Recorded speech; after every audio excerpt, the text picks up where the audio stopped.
Pelajaran kahiji, nyalamatkeun makhluk hirup.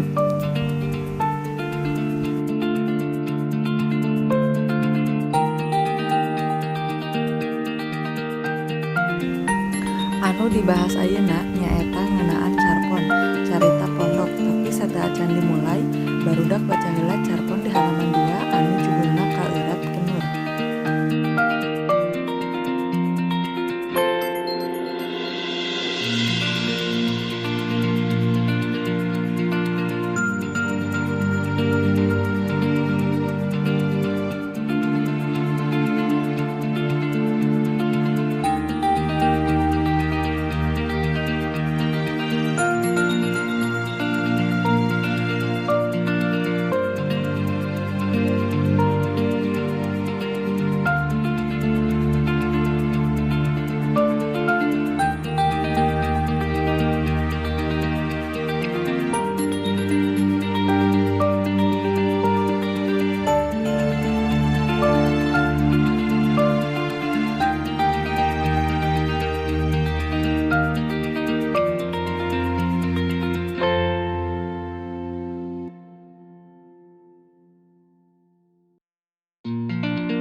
Nah, anak-anak, untuk materi carponnya kalian sudah mengerti kan? Nah, Miss kasih tugas ya. Untuk kamus alitnya nanti kalian hafalkan, terus divideokan. Nanti langsung kirim ke Miss. Hatur nuhun, wilujeng patepang di Minggon Payun.